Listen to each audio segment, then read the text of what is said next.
মাথার ওপর প্রখর সূর্যতাপ, জ্বলন্ত আগুনের মতো উত্তাপ ছড়িয়ে দিচ্ছে সূর্য। তোহার কলেজ ছুটি হয়েছে প্রায় ২০ মিনিট আগে। ব্যস্ত নয়নে বারবার ঘড়ি দেখছে তিহান। পরক্ষণে মাথা তুলে অস্থির দৃষ্টিতে চোখ বুলিয়ে যাচ্ছে গেটের এপার থেকে ওপার। এই গরমের মধ্যেও তার পরনে ফুলহাতা সাদা শার্ট। অফিস থেকে এখানে এসেছে সে। তাড়াহুড়োয় শার্টের হাতাটা গুটিয়ে নেয়ার খেয়ালটাও হয়নি। ঘাড় গলা ঘেমে নিয়ে একাকার। মেয়েটা এখনো বের হচ্ছে না কেন? এত দেরি হয় নাকি? ক্লান্তিতে চোখ বন্ধ করে মুখ ফুলিয়ে কয়েকবার জোরে জোরে শ্বাস ছাড়ল তিহান। অতপর চোখ মেলতেই তোহাকে বের হতে দেখে স্বস্তির নিঃশ্বাস ফেসে দ্রুত পায়ে হেঁটে এগিয়ে গেল সে। তোহার কাঁধ থেকে বই খাতা ভরা ভারী ব্যাগটা নিজের হাতে নিয়ে তপ্ত কণ্ঠে বলল, এত দেরি করলি কেন? আমি কি তোর পার্সোনাল ড্রাইভার যে ঘন্টার পর ঘন্টা অপেক্ষা করব? ইডিয়েট! কপালে ভাঁজ ফেলে তাকালো তোহা। প্রতি উত্তরে কিছু বলতে যেয়েও তিহানের ঘামে ভেজা শার্ট দেখে চুপ হয়ে গেল সে। মনে মনে ভাবল, আসলেই বেশি দেরি হয়ে গিয়েছে, আরও একটু তাড়াতাড়ি বেরোনো উচিত ছিল। অনুশোচিত নিচু কণ্ঠে সে বলল, সরি। এক পলক তাকালো তিহান। চোখে মুখে স্পষ্ট মন খারাপের ছাপ ফুটে উঠেছে তোহার। মনে মনে হাসল তিহান। তারপর মুখ বাঁকিয়ে হাতের বাহুতে কপালের ঘামটুকু মুছে নিয়ে হাত বাড়িয়ে তোহার দিকে মেলে দিয়ে নরম গলায় বলল, আয়। তোহা ক্ষীণ হেসে শক্ত করে তার হাতটা জড়িয়ে ধরতে সামনের দিকে পা বাড়ায় তিহান। তার সাথে পা মিলিয়ে তোহাও হাঁটতে শুরু করে। গাড়ির সামনাসামনি যেতেই পা দুটোকে থমকে দাঁড়া করিয়ে দেয় তোহা। তিহানকেও আটকানোর জন্য তার হাতে টান দিতেই তিহান ঘাড় ফিরিয়ে বিরক্তিকর কণ্ঠে বলে, কি হয়েছে তিহু? তোহার দৃষ্টি সামনে থাকা আইসক্রিমওয়ালার দিকে। তিহানের ডাকে সে আবদার মাখা মিষ্টি কণ্ঠে বলে, কিনে দিন না প্লিজ। তোহার দৃষ্টি অনুসরণ করে আইসক্রিমওয়ালার দিকে চোখ পড়তেই তিহান গম্ভীরভাবে বলে, একদম না। এই গরমের মধ্যে হুট করে আইসক্রিম খেলে ঠান্ডা লেগে যাবে। চুপচাপ মুখ বন্ধ করে সামনে হাঁটো। তোহার দৃষ্টি ছোট করে কাতর কণ্ঠে বলে, তিহান ভাই, একটা খেলে কিচ্ছু হবে না। তিহু! তিহানের ধমকে কাজ হয় না। তোহা আবারও বলে ওঠে, প্লিজ। হার মানে তিহান। দীর্ঘশ্বাস ফেলে তোহাকে আইসক্রিমওয়ালার কাছে গিয়ে নিয়ে যেয়ে ছোট্ট করে বলে, কোনটা খাবি? জলদি নে। তোহা মুচকি হেসে একটা চকলেট ফ্লেভারের আইসক্রিম তুলে নিতেই তিহান টাকাটা মিটিয়ে দিয়ে ব্যঙ্গাত্মক কণ্ঠে বলে, এটা যে নিলি, খেতে পারবি? মাখিয়ে ফেলবি তো জামা কাপড়। ততক্ষণে আইসক্রিমের কাগজটা খুলে ফেলেছে তোহা। ছোট একটা কামড় দিয়ে সে দৃঢ় কণ্ঠে বলে। ভাগবে না। তিহান অবিশ্বাসের দৃষ্টিতে তাকায়। একটু পর কি হবে সেটা তার অজানা নয়। গাড়িতে বসে আছে তারা। গাড়ি চলছে আপন গতিতে। এসির বাতাসে ঘাম শুকিয়ে গেছে তিহানের। চোখের ক্লান্তি ভাবটাও কেটেছে অনেকটা। রাস্তার জ্যামে একটু পরপরই থেমে যাচ্ছে গাড়ি। তিহানের কপালে বিরক্তির ভাঁজ। আজকে ড্রাইভার আঙ্কেলকে নিয়ে আসেনি। অগত্যাত্বে তাকেই ড্রাইভ করতে হচ্ছে। তোহার আইসক্রিমটা অর্ধেক খাওয়ার শেষ না হতেই গলে যেতে শুরু করেছে দ্রুত। সেটা চেটেপটে খেতে গিয়ে ইতিমধ্যে ঠোঁটের কিছু অংশ মাখিয়ে ফেলেছে সে। কয় মিনিট যেতে না যেতেই একটা বড় অংশ গলে পড়ে যেতে নিলেই দ্রুত গাড়ি ব্রেক করে তোহার থুতনির নিচের অংশে হাত পাতে তিহান। ফলস্বরূপ তিহানের হাতের ওপর পড়ে আইসক্রিমের টুকরোটা। সঙ্গে সঙ্গে আরও ২-৩ ফোঁটা আইসক্রিম তার শার্টের হাতার ওপর পড়তেই তোহা আতকে উঠে বলে, আরে কি করছেন? হাত সরান, শার্ট মেখে যাচ্ছে তো। তিহান উত্তর না দিয়ে জানালা দিয়ে হাতের আইসক্রিমটা ফেলে দিয়ে গাড়ির সামনের ড্রয়ার থেকে পানির বোতল বের করে তেতো কণ্ঠে বলে, কি যে করিস তিহু, দরজাটা খোল তো, হাতটা ধুয়ে দিই। পরিষ্কার হাতটা দিয়ে ঠেলে দরজা খুলে তোহা। তিহান ঝুঁকে গিয়ে পানির বোতল খুলে যত্ন করে তোহার হাত ধুইয়ে গিয়ে বোতলটা তোহার হাতে দিয়ে বলে, পানি ঢাল। তোহা মুখ গোমরা করে তিহানের হাতের উপর পানি ঢালে। হাতটা পরিষ্কার হলেও ফকফকে সাদা শার্টের হাতাতে চকলেট কালারের দাগগুলো লেগেই থাকে। তিহান আবারও সিটে বসে তোহার হাত থেকে বোতলটা নিয়ে আগের জায়গায় রেখে দেয়। তিহানের হাতার দিকে তাকিয়ে তোহা মৃদু কণ্ঠে বলে, আমাকে বাসায় দিয়ে আপনি এখন অফিসে যাবেন না? হ্যাঁ, কেন? তাহলে শুধু শুধু হাতে দাগ লাগালেন কেন? কেমন দেখাচ্ছে? তিহান তৎক্ষণাৎ কোনো উত্তর দেয় না। তবে তোহাকে গাড়ি থেকে নামিয়ে দেওয়ার আগ মুহূর্তে তার চোখের দিকে তীক্ষ্ণ দৃষ্টি নিক্ষেপ করে কণ্ঠে গাম্ভীর্য নিয়ে বলে, তোমার থেকে ইম্পর্ট্যান্ট কিছুই না, অন্তত এইসব বিষয় তো নয়ই, মনে রেখো। পরন্ত বিকেলের আরক্তিম গোধূলি বেলা, লাল কমলা সূর্য একটু একটু করে হেলে পড়ছে পশ্চিম আকাশে। বারান্দার রেলিংয়ে দুহাত রেখে অদ্ভুত দৃষ্টিতে সেদিকে তাকিয়ে আছে তোহা। চোখের পাতা নিভু নিভু হয়ে আসছে বারংবার। বেশ খানিকক্ষণ গভীরভাবে পর্যবেক্ষণের পর তার মনে পড়ল একটা কথা। সূর্যের দিকে বেশিক্ষণ অর্থাৎ চোখ না সরিয়ে একদৃষ্টিতে তাকিয়ে থাকা যায় না। এ কথাটা সে আগে থেকে জানলেও কখনো প্রমাণস্বরূপ দেখা হয়নি। আজ দেখল, আসলেই সূর্যের দিকে বেশিক্ষণ তাকানো যায় না, চোখ জ্বালা করে, আপনা আপনি চোখের পাতা বন্ধ হয়ে যায়। এবার চোখজোড়া সত্যি সত্যি বন্ধ করে ফেলল তোহা।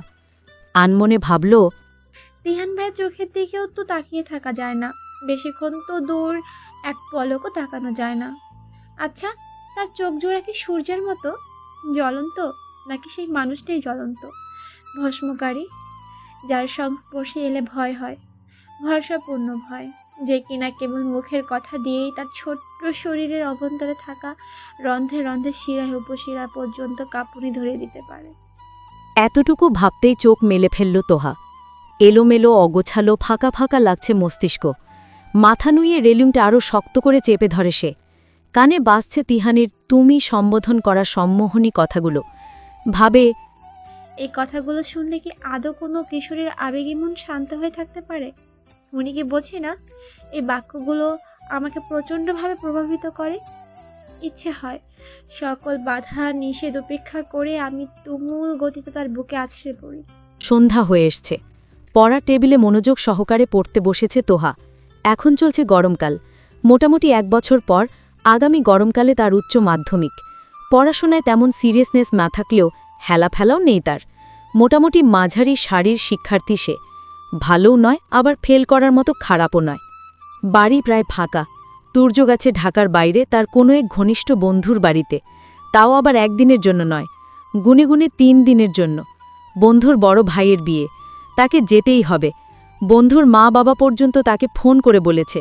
অগত্যা দাওয়াত রক্ষার জন্য এই পড়াশোনার মাঝেও ছুটেছে সে। তোহার বাবা গেছে অফিসের কাজে, ফিরবে আগামী পরশু।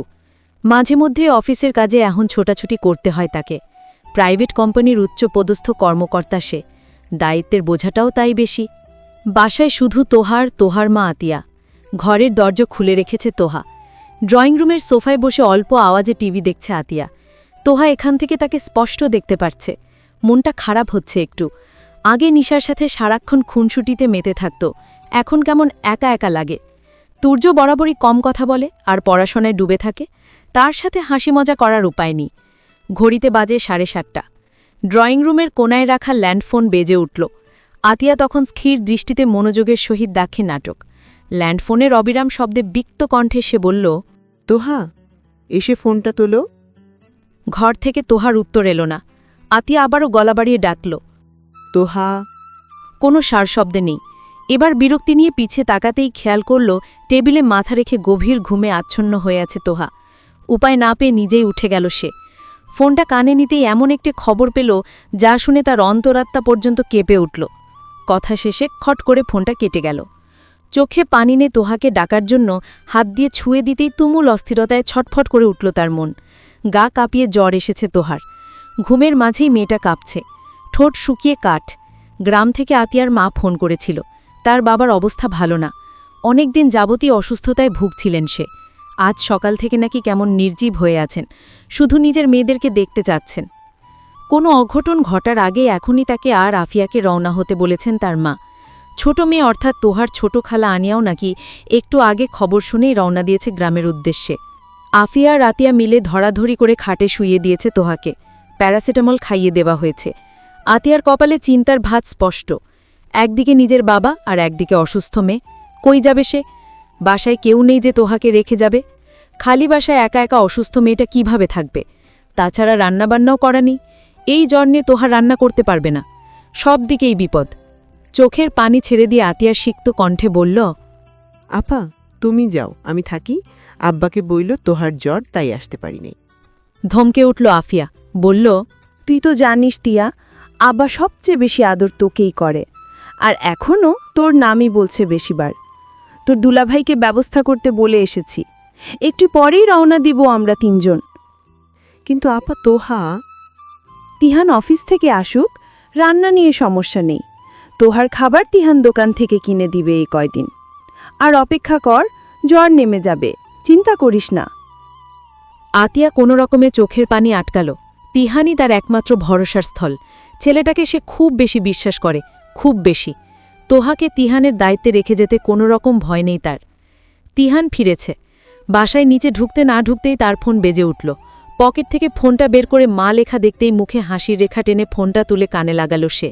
বলল, হ্যাঁ মা, আমি এসে পড়েছি, এখন সিঁড়িতে। বাবা, তুই একটু তাড়াতাড়ি তোর খালামণির ফ্ল্যাটে আয় তো, একটু সমস্যা হয়েছে। কি হয়েছে? তিহির নামটা বলতে গিয়েও থেমে গেল সে। বলল, সবাই ঠিক আছে তো? হ্যাঁ, তুই একটু তাড়াতাড়ি আয়, তাড়াতাড়ি। বলে ফোনটা কাটল আফিয়া। তিহান দ্রুত সিঁড়ি ভেঙে ওপরে উঠল। তোহাদের ফ্ল্যাটের দরজা ধাক্কা দিতেই তা খুলে গেল। দরজা লক করা না। তোহার রুম থেকে কথাবার্তার শব্দ আসছে। কাঁপা কাঁপা মন নিয়ে সেদিকে যেতেই দেখল বিছানায় শোয়া অবস্থায় আছে তোহা। গায়ে কম্বল দেওয়া, চেহারা কেমন শুকিয়ে গেছে, ঠোঁটগুলো শুষ্ক। তাছে দেখে আফিয়া বলল, যাক, এসেছোস? শোন। কি হয়েছে ওর? আফিয়ার কথার মাঝেই বলে ওঠে তিহান, শান্ত তবে কাঁপা কণ্ঠ তার। জ্বর এসেছে, এখন 101 ডিগ্রি, একটু আগে 103 ছিল। শোন, তোকে যে জন্য ডাকছি, তোর নানা খুব অসুস্থ। তোর খালামণি আর আমাকে যেতে হবে, নিয়ে যাবে তোর বাবা, কারণ আর কেউ বাসায় নেই। তোহার জ্বর, ওকে অসুস্থ শরীর নিয়ে টানাটানি করা যাবে না। আমাদের পৌঁছাতেই সকাল হয়ে যাবে। এতক্ষণ মেয়েটা জার্নি করতে পারবে না, তাই বলছি ওকে তো রেখে যেতে হচ্ছে। তুই একটু ওকে দেখে রাখিস, আর এ কয়দিন ওর খাবার দোকান থেকে কিনে এনে দিস। আমরা একটু পরেই রওনা দিব, বুঝলি? আচ্ছা ঠিক আছে। সংক্ষিপ্ত উত্তর তিহানের। দায়িত্ব খুব বড় একটা জিনিস। যার কাঁধে দায়িত্ব নামক ভারী জিনিসটা আছে, শুধু সেই বুঝে এর গুরুত্ব। আতিয়া যাওয়ার আগে তিহানকে বলে গিয়েছে, তোর দায়িত্বে রেখে যাচ্ছি তোহাকে, ওর খেয়াল রাখিস। ব্যাস, এতটুকু কথাই যথেষ্ট। যে এই বিশ্বাসটার মর্মার্থ বুঝে সে অবশ্যই কথাটার মান রাখবে। শাওয়ার নিয়ে বেরিয়ে এসছে তিহান। ভেজা গায়ে কোনো রকম শার্ট চেপে সে বেরিয়ে গেল। উদ্দেশ্য মোড়ের দোকান থেকে খাবার কিনে আনা। তোহার জ্বর কমেছে হয়তো, সে অবশ্য যায়নি ওই ফ্ল্যাটে। পকেটে ফ্ল্যাটের চাবি ভরে দ্রুত পায়ে হাঁটা ধরল সে। খাবার কিনে এনে আস্তে করে দরজার নব খুলল তিহান। ভেতরে ঢুকে ড্রয়িং রুমের লাইট জ্বালিয়ে খাবারের প্যাকেটটা টেবিলে রেখে তোহার দরজায় যে নক করল। যদিও সে জানে তোহা দরজা লক করে না কখনো, তবু সেই মেহেদির দিনের কাণ্ডের পর সে আর নক না করে ভুলেও রুমে ঢুকেনি। সেই দিনের ঘটনাটা একেবারেই একটা অ্যাক্সিডেন্ট। ওই ঘটনার আগেও সে নক করে ঢুকলেও ওই দিন তাড়াহুড়ায় হুট করেই ঢুকে গিয়েছিল। যদি ভুলটা না হতো তাহলে হয়তো আর তোহাকে সেই বাজে পরিস্থিতিটায় পড়তে হতো না। হতাশ শ্বাস ছাড়ে তিহান। অতপর আবার নক করে বলে, তিহু আসবো? তিহানের কণ্ঠে হুঁশ ফিরে তোহার। চোখ বন্ধ করেছিল সে, দরজার আওয়াজ শুনতে পায়নি। ওষুধ কাজে দিয়েছে, জ্বর এখন অনেকটাই কমে নেই বললেই চলে। হুটাৎ এত জ্বর কেন এসেছিল নিজেও বুঝতে পারল না। দুহাতে ভর দিয়ে আস্তে করে উঠে বসল সে। পাশ থেকে ওড়না নিয়ে সুন্দর মতো গায়ে জড়িয়ে নিয়ে মৃদু কণ্ঠে উত্তর দিল, জি আসেন। আস্তে করে দরজা খুলে রুমে ঢুকল তিহান। দরজার সামনে দাঁড়িয়ে বলল, জ্বর কমেছে? এখন নেই। তিহান আর এগোল না, তোহার দিকে একবার চোখ বুলিয়ে নিয়ে দৃষ্টি নামিয়ে বলল, তোর খাবার প্লেটে বেড়ে ঘরে দিয়ে যাচ্ছি, হাত মুখ ধুয়ে ফ্রেশ হয়ে খেয়ে নিস। তোহা সম্মতিসূচক মাথা নাড়ায়। তিহান ছোট্ট একটা শ্বাস ফেলে বলে, তোর নাম্বারে রিচার্জ করে দিয়েছি, রাতে কোনো সমস্যা হলে ফোন দিস, আমি চলে আসবো নে। আর কাল কলেজ যাওয়া লাগবে না, বাসাতেই থাকিস। সকালে নাস্তা কিনে দিয়ে যাব, ওকে? মাথা কাত করে বলে তোহা। আচ্ছা। তিহান বেরিয়ে যে খাবার বেড়ে তোহার ঘরে নিয়ে গেল। তোহা তখন রুমে ছিল না, ওয়াশরুমে গিয়েছিল ফ্রেশ হতে। বেরিয়ে এসে তিহানকে খাবার রাখতে দেখে সে বলল, আপনি খেয়েছেন? না, খাবো। বলে খাবারটা পড়ার টেবিলে রেখে গ্লাসে পানি ঢেলে দিল তিহান। বেরিয়ে যাবার আগে তোহার মাথায় এক হাত রেখে স্নেহময় কণ্ঠে বলে, একদম ভয় পাবে না, আমার দায়িত্ব তুমি, দায়িত্বের অবহেলা হবে না, আমি আছি। বিস্তর ফ্ল্যাটে ভয়াবহ নিস্তব্ধতা। 3 রুম, রান্নাঘর আর বড় ড্রয়িং রুম জুড়ে পিনপতন নীরবতা। সব লাইট নিভিয়ে রুমের দরজা ভিড়িয়ে বিছানায় কাঁথামড়ি দিয়ে শুয়ে আছে তোহা। জ্বরটা এখন আবার বাড়ছে, অস্থির লাগছে। মুখ দিয়ে অস্ফুষ্ট স্বরে গোঙানির মতো শব্দ বের হচ্ছে। পানি পিপাসা পেয়েছে বড্ড। ঘরে পানি নেই। ঘুমানোর আগে বোতল সাথে নিয়ে ঘুমায়নি সে। বহু কষ্টে পাশে হাতুড়িয়ে ফোনটা মুঠোয় নেয় তোহা। রাত বাজে ৩:১৫। আধো আধো চোখে তিহানের নাম্বারে ডায়াল করতে যেও করে না সে। সামান্য পানি খাওয়ানোর জন্য তিহানকে গভীর ঘুম থেকে ডেকে তোলাটা নিতান্তই বোকামি মনে হলো। অগত্যা কোনো রকমে দাঁতে দাঁত চেপে উঠে বসল সে।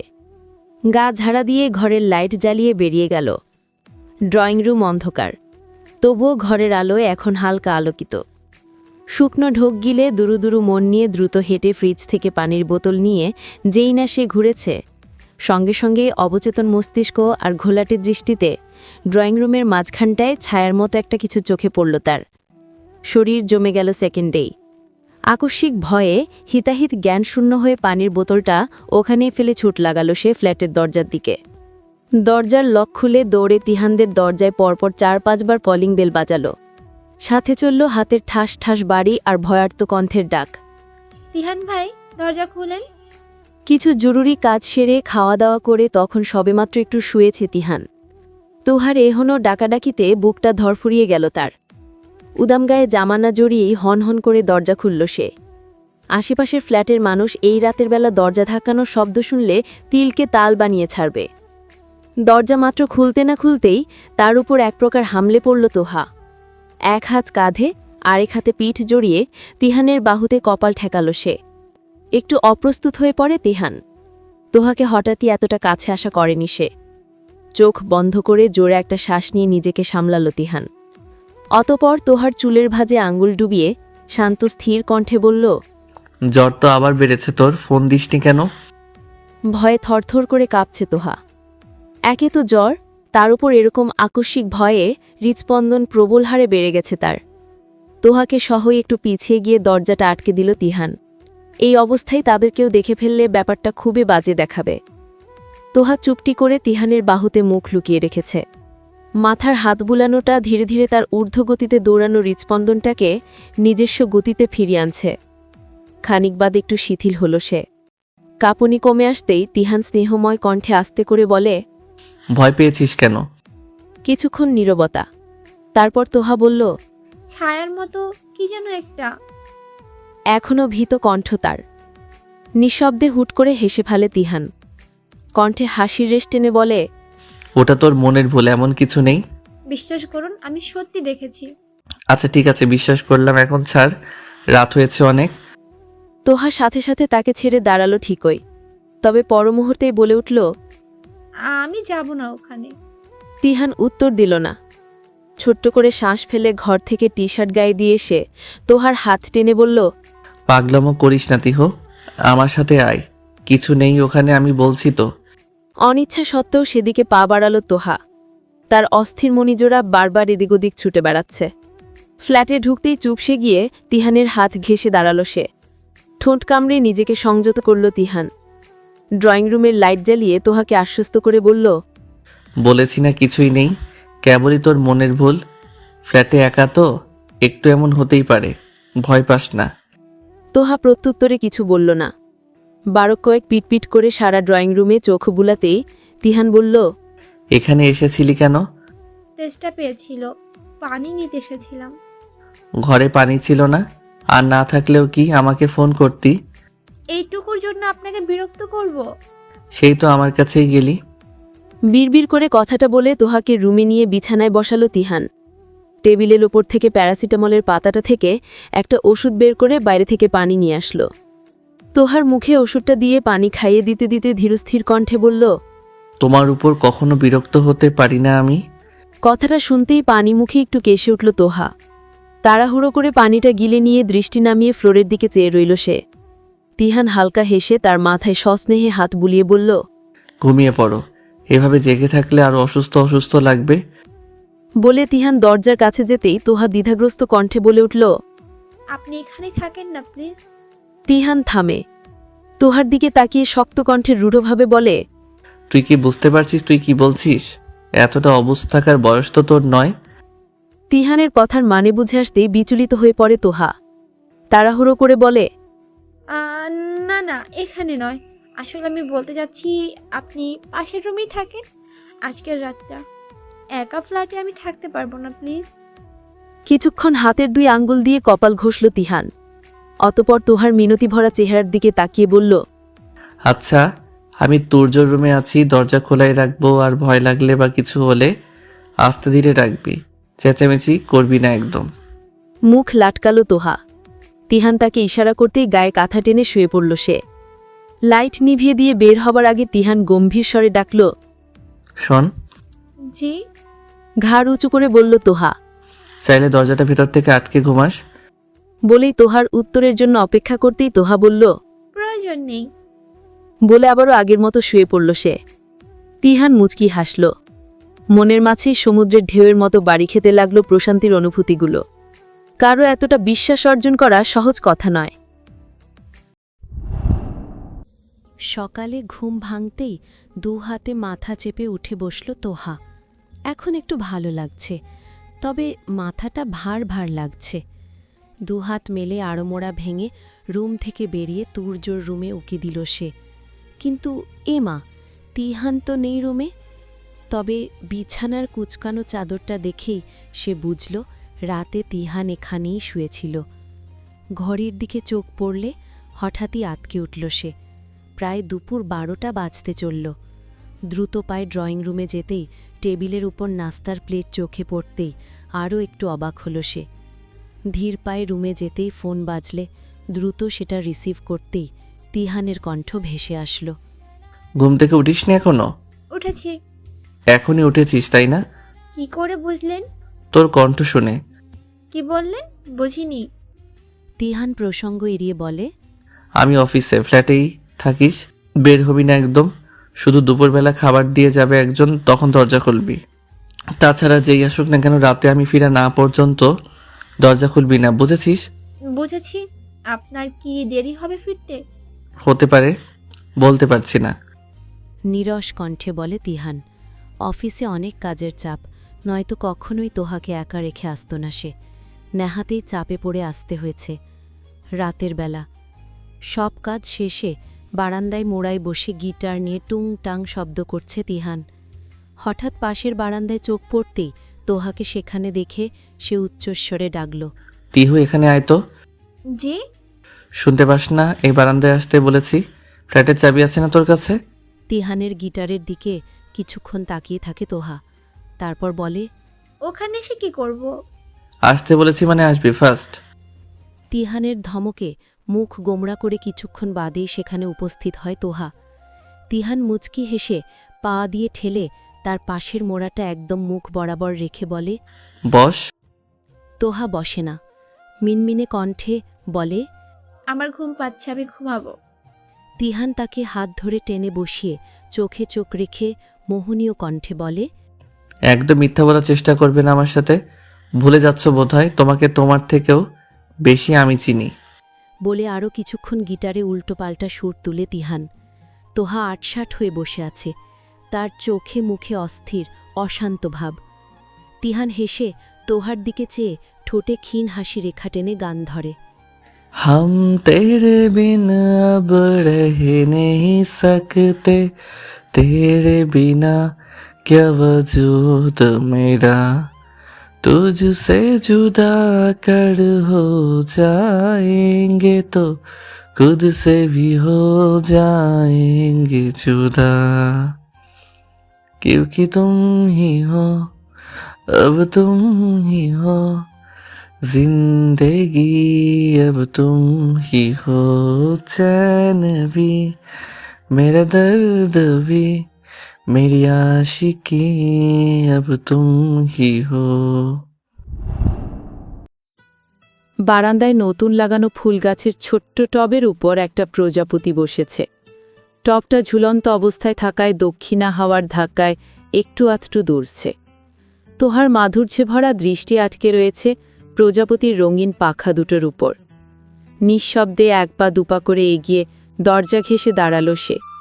তার থেকে মাত্র 2 হাত দূরেই সদ্য ফোটা দুটো ফুলের ওপর রং বেরঙের পাখা মেলে বসে রয়েছে প্রজাপতিটা।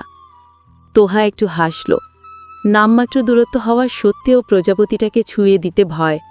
ছুঁয়ে দিলেই তো তা উড়ে যাবে, হারিয়ে যাবে, মিলিয়ে যাবে সুবিশাল আকাশের গহীন সাম্রাজ্য। তখন আর তাকে দেখা যাবে না, ধরা যাবে না, ছোঁয়া যাবে না। মৃদু হেসে হাঁপ ছাড়ল তোহা। ফুলের টপটা তুর্য এনেছে তার জন্য। যে বন্ধুর বাড়ি গিয়েছিল ওদিকে নাকি অনেক ফুলের গাছ পাওয়া যায়, সেখান থেকে কিনে বোনের জন্য এত দূর এটাকে বয়ে এনেছে সে। মূলত ফুল প্রচণ্ড পছন্দ তোহার।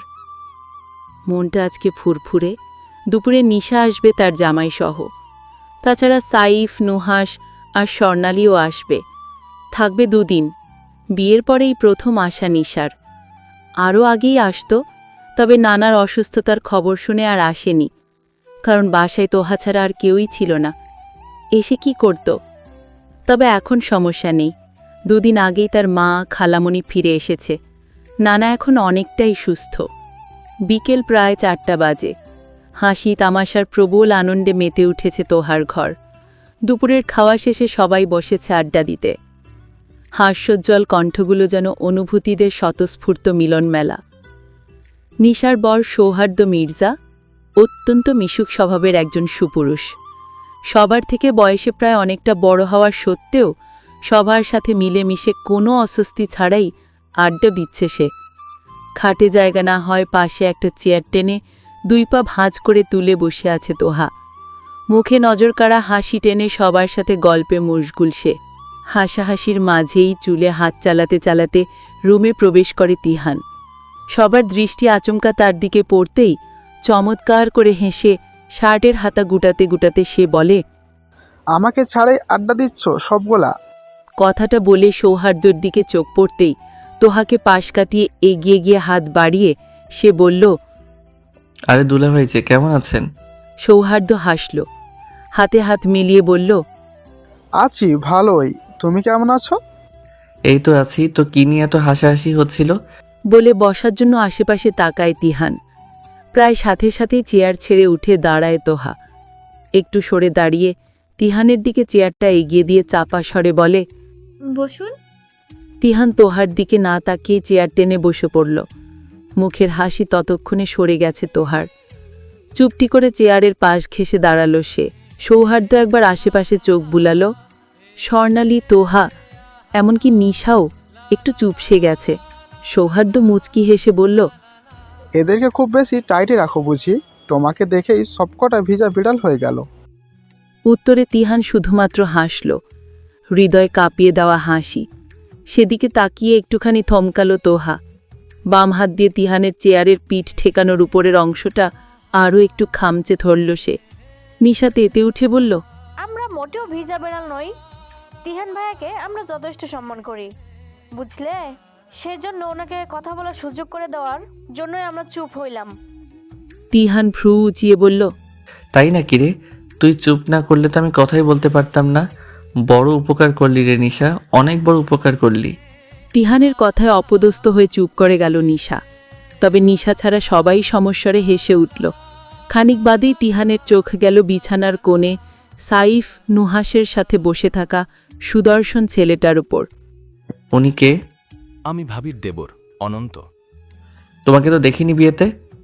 ও আসতে পারেনি বিয়েতে, অসুস্থ ছিল, তবে এগ্রেসমেন্টে এসেছিল। তুমি হয়তো খেয়াল করোনি। এতক্ষণ সে খেয়ালই করেনি। মুহূর্তেই ভ্রু কুঁচকে গেল তার। তিহান মাথা নাড়িয়ে বলল। হয়তোবা। অনন্ত আবারও মুচকি হাসল। তোহা তখন বসে আছে খাটের পাশের কাঠের ছোট্ট টেবিলের উপরে। বেশ অনেকটা সময় পর তিহানের চোখ আবারও পড়ল অনন্তের উপর। ঘাড় বাঁকিয়ে তার চকচকে দৃষ্টি অনুসরণ করে তোহার আপত্তিকর স্থানে চোখ পড়তে মুহূর্তে মুখের চোয়াল শক্ত হয়ে এলো তার। দাঁতে দাঁত চেপে রাগটা আটকিয়ে চেয়ার ঘুরিয়ে তোহাকে তার পিছে আড়াল করে বসল সে।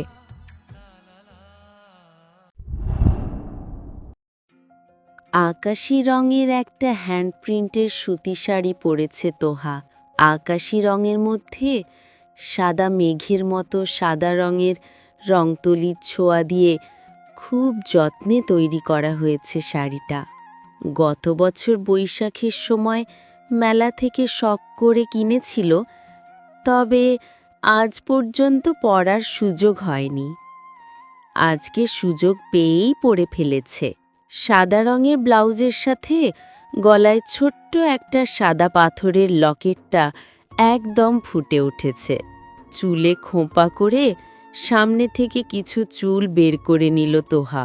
দুহাত ভর্তি সাদা রঙের তিহানের দেয়া সেদিনের কাচের চুড়ি, চোখে খুব সাবধানতার সাথে আইলাইনার লাগিয়ে, ঠোঁটে হালকা গোলাপি লিপস্টিক লাগিয়ে পরিপাটি হয়ে বের হলো সে বের হতে না হতেই স্বর্ণালী আর নিশাও পাশের রুম থেকে বের হলো। তাদের পরনেও শাড়ি। তারা বেরিয়ে আসতেই ড্রয়িং রুমে বসা ছেলেরা উঠে দাঁড়ালো। একবার পুরো ড্রয়িং রুমে চোখ বুলালো তোহা।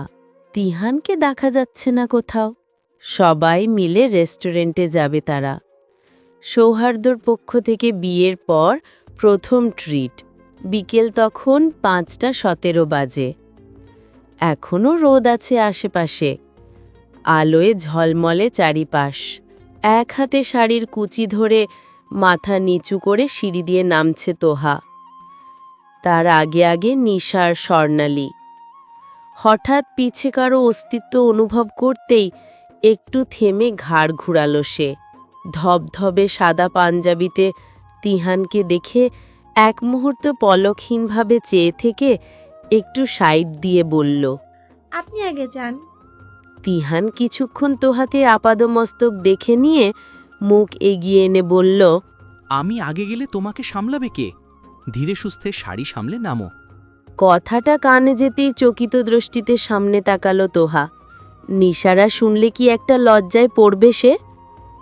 তবে নিশার স্বর্ণালীকে সামনে না দেখে স্বস্তির নিঃশ্বাস ফেলতেই তিহান বলল, কেউ শুনেনি, নামো। তোহা আর কিছু বলল না। চুপচাপ নিচে নামতেই দেখল পাশাপাশি 3টে গাড়ি দাঁড় করানো। একটা ড্রাইভিং সিটে বসেছে সৌহার্দ্য, তার পাশে নিশা, পেছনে বোধহয় তুর্য, অনন্ত আর স্বর্ণা। আরেকটা গাড়ি সাইফদের। সাইফ আর নুহাস উঠেছে সেটায়। তোহাকে দেখে অনন্ত জানালা দিয়ে মুখ বের করে বলল, তুমি এখানে আসো তোহা। তোহা আমতা আমতা করতেই তিহান তার হাত টেনে বলল, ও আসলে চাপাচাপি করে বসতে পারে না। সমস্যা নেই, তোমরা যাও, ও আমার সাথে যাবে। অনন্ত আরও কিছু বলার আগেই সৌহার্দ্য গাড়ি স্টার্ট দিল। তিহান মুচকি হেসে সাইফের গাড়ির কাছে যে মাথা ঝুঁকিয়ে বলল, তোরা যা। গাড়িতে বসে আছে তোহা। বারবার সামনের চুলগুলো চোখের ওপর থেকে সরাতে গিয়ে কাঁচের চুড়িতে রিনঝিন করে বেজে উঠছে শব্দ তরঙ্গ। তিহান ড্রাইভ করছে মনোযোগ দিয়ে, তার দৃষ্টি সামনের দিকে। তোহার দিকে তাকাচ্ছে না সে। হঠাৎই গাড়ির মোড় ঘুরাতে ঘুরাতে তিহান গম্ভীর কণ্ঠে বলল, তিহু ডান পকেটে হাত ঢুকাতো। তোহা বুঝতে না পেরে বলল, জি। পাঞ্জাবির ডান পাশে পকেটে হাত ঢোকা। ইতস্ততভাবে তিহানের পকেট হাতড়াতেই একটা সিলভার কালারের ছোট্ট ঝুমকা কানের দুল বেরিয়ে এলো। সেগুলো হাতে নিয়ে তোহা কিছু বলার আগেই তিহান বলল, পর তোহা বেনাবাক্যে দুল দুটো পড়ে নিতেই গাড়ি থামালো তিহান। ঝুঁকে গিয়ে তোহার পাশের গাড়ির জানালার কাঁচ উঠিয়ে দিয়ে এক টানে তোহার চুলের খোপা খুলে দিল সে। চুলগুলো এলোমেলো হয়ে সারা গায়ে ছড়িয়ে পড়তেই তোহা লজ্জায় মিয়ে যাওয়া কণ্ঠে পিটপিট করে বলল, তিহান ভাই। বাক্যটা শুরু করলেও শেষ করতে সক্ষম হলো না সে। একদম মেঘময়ূরী লাগছে তোমাকে, নীল সাদা মেঘে জর্জরিত আমার একমাত্র মেঘময়ূরী। শেষ বিকেলের রোদ আছড়ে পড়েছে জানালার কাঁচ ভেদ করে। একটা সরু তেজস্বী রশ্মি তোহার মুখের উপর চেয়ে আছে। এখনও চোখ তুলে তাকায়নি তোহা, দৃষ্টি নিচের দিকে দিয়ে থম ধরে বসে আছে। তিহানের হাত এখনও তার গালে, ঠোঁটে। পাক্কা 3 মিনিট যাবৎ তার সারা মুখে চোখ বুলিয়েই যাচ্ছে তিহান। তার মাদক মাখা গভীর দৃষ্টির বিপরীতে মাথা তুলতে পারছে না তোহা। প্রচণ্ড লজ্জায় শ্বাস প্রশ্বাস যেন গলা অবধি এসে আটকে যাচ্ছে।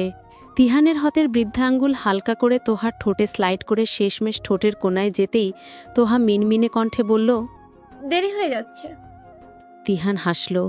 আচমকা হেসে ফেলা সেই হাসি দেখার ইচ্ছা থাকলেও লজ্জার কারণে তাকাতে পারল না তোহা।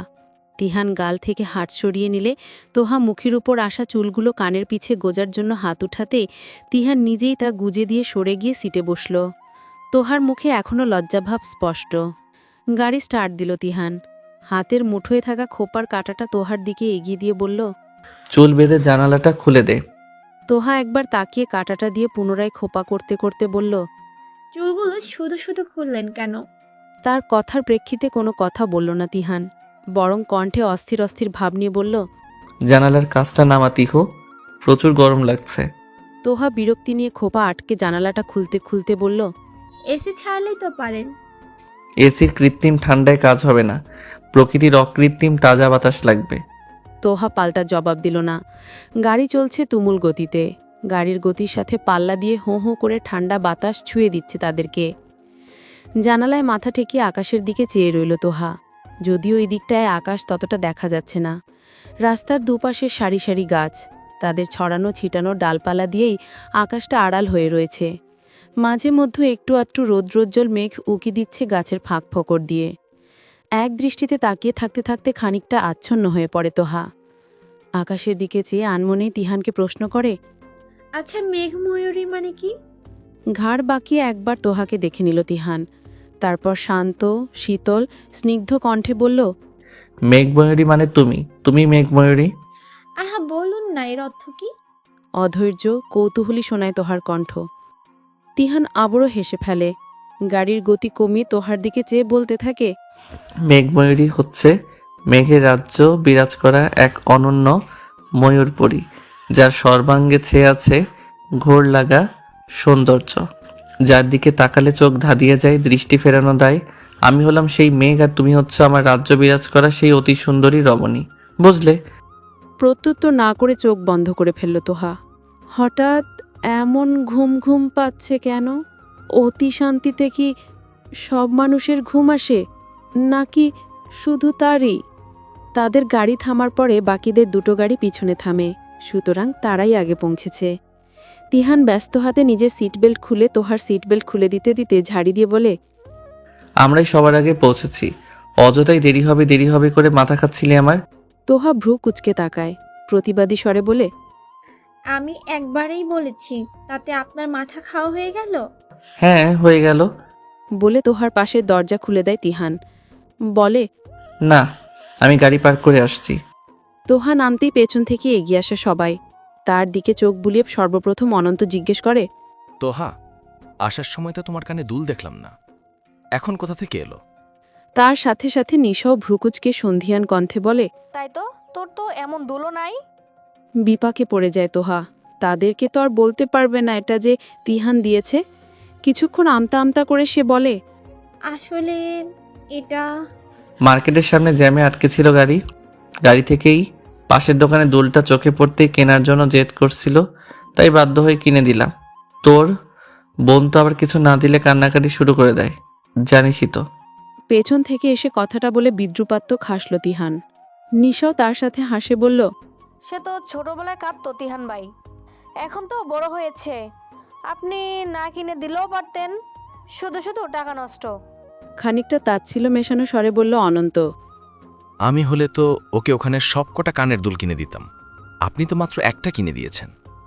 তোহা একরাশ বিরক্তি নিয়ে অনন্তের দিকে চাইল। এই লোকটা সবসময় বেশি কথা। সেই দুপুর থেকে একটু একটু করে একেবারে অসহ্যকর হয়ে উঠছে লোকটা। কড়া কিছু কথা শোনাতে গিয়েও সৌজন্যতার খাতিরে চুপ করে গেল সে। অনন্তের কথায় তিহান চমৎকার করে হেসে স্বাভাবিক স্বরেই বলল, তিহু আসলে অপচয় একদমই পছন্দ করে না, আর বাড়াবাড়ি করা তো সহ্যই করতে পারে না। অনন্তের ঠান্ডা মাথার অপমানটা বুঝতে অসুবিধা হলো না অনন্তর। তথাপি কোনো জবাব দিল না সে। তবে মুখে অপমানের রাগটা ফুটে উঠল। মনে মনে হাসল তোহা। রেস্টুরেন্টটা অনেক খোলামেলা। খোলামেলা বলতে ছাদের ওপর চেয়ার টেবিল গাছপালা দিয়ে খুবই সুন্দর মনোরম পরিবেশ। 9 তলার ওপর হাওয়ায় মৃদু হিমেল হাওয়া বইছে। রিলিংয়ের পাশে বসেনি তোহা, উঁচুতে ভয় লাগে তার। সে বসেছে তিহান আর তুর্যর মাঝে। তার মুখোমুখি বসেছে অনন্ত। তার বাঁকা চাহনিতে রীতিমতো গা জ্বলে যাচ্ছে তিহানের। ওয়েটার মেনু দিয়ে যেতেই খাবার পছন্দ করতে ব্যস্ত হয়ে পড়ল সবাই। ওয়েটারকে 2টো পিৎজার অর্ডার নিতে বলতেই তিহান বলল, সাথে একটা চিকেন রাইস আর হোয়াইট সস পাস্তা। অনন্ত কৌতূহলী চোখে তাকিয়ে বলল, আপনি পিৎজা খান না ভাইয়া? ফোন থেকে চোখ উঠালো তিহান, হেসে বলল, তিহুর মাশরুমে অ্যালার্জি, পিৎজায় মাশরুম থাকবে তো সেজন্যই আর কি। অনন্ত এবার তোহাকে বলল, আর ইউ শিওর তোহা? তুমি ওগুলাই খাবে নাকি অন্য কিছু? এক পলক তিহানের দিকে তাকালো তোহা, তাকে ফোনে ব্যস্ত দেখে মুচকি হেসে বলল, জি আমি ওগুলোই খাই, অন্য কিছু না। মুখটা চুপসে গেল অনন্তের। ওয়েটার অর্ডার নিয়ে যেতেই ছবি তোলার জন্য সবাইকে দাঁড়া করালো নিশা। অনন্ত সুযোগ পেয়ে পেছন থেকে তোহাকে স্পর্শ করতেই তোহার বাহু টেনে তাকে তুর্যর সামনে দাঁড় করিয়ে দিল তিহান। অতপর নিজে তুর্যর পাশে দাঁড়িয়ে খুব সন্তর্পণে জায়গাটা লক করে ফেলে। ছবি তোলা শেষ হতেই চুপচাপ অনন্তের দিকে এগিয়ে শান্ত ধীরস্থির কণ্ঠে বলে, স্টে ইন ইউর লিমিটস। সন্ধ্যা শেষে রাত নামতে চলেছে। ফেরার পথেও তিহানের সাথেই আসছে তোহা। গাড়ির ভেতরে হলুদ লাইট জ্বালানো। এলোমেলো চুলে নিষ্প্রভ নয়নে নিশ্চুপ হয়ে বসে আছে তোহা। তার চুলের খোপা একটু আগে আবারও খুলে দিয়েছে তিহান। এবার আর কাটাটা ফেরত দেয়নি, বলেছে গাড়ি থেকে নামার আগে দিবে, তার আগে না। গাড়ি ড্রাইভ করতে করতে তিহান বলে, তিহু দেখ তো ড্রয়ারে পানি আছে নাকি? পানি দিয়ে কি করবেন? নিশ্চয় তোর মাথায় ঢালবো না, খাবো অবশ্যই গাধি কোথাকার। মুখ লটকিয়ে গাড়ির সামনে ড্রয়ারটা খুলে তোহা কোনা একটা পানির বোতল দেখতে পেয়ে বলে, আছে। মুখটা খুলে দে। ক্লান্ত কণ্ঠ তিহানের। বোতলের মুখটা খুলে তোহা, অতপর তিহানের মুখের কাছে বোতলটা ধরে নীরস কণ্ঠে বলে, হ্যাঁ করুন, আপনি তো ড্রাইভ করছেন, আমি খাইয়ে দিই। তিহানের ঠোঁটের কোণে এক চিলতে হাসি দেখা যায়। হাসিটা চোখ এড়ায় না তোহার, বরং চোখে আটকে থাকে। তিহান মুখ হা করতেই একটু ঝুঁকে গিয়ে খুব যত্ন করে তাকে পানি খাইয়ে দেয় তোহা। তবু অসাবধানে তাই একটু পানি চিবুক গড়িয়ে গলা অবধি পৌঁছে যায়। সেদিকে চোখ পড়তেই পানির বোতলটা রেখে তিহানের আরও একটু কাছে এগিয়ে যায় তোহা। নিজ হাটে তিহানের চিবুক আর বলা মুছিয়ে দিতে দিতে বুঝতে পারে তার চুলের ভাঁজে কারো 5 আঙ্গুল ডুবে গিয়েছে। মুখ তোলে প্রশ্নাত্মক দৃষ্টিতে তিহানের দিকে তাকাতেই তিহান তার ধূসর সম্মোহনী দৃষ্টি নিক্ষেপ করে প্রগাঢ় ভরাট কণ্ঠে বলে, আমার এতটা কাছে এসো না মেঘময়ূরী, তোমাকে ছোঁয়া নয় বরং অনুভব করাটাই আমার জন্য যথেষ্ট।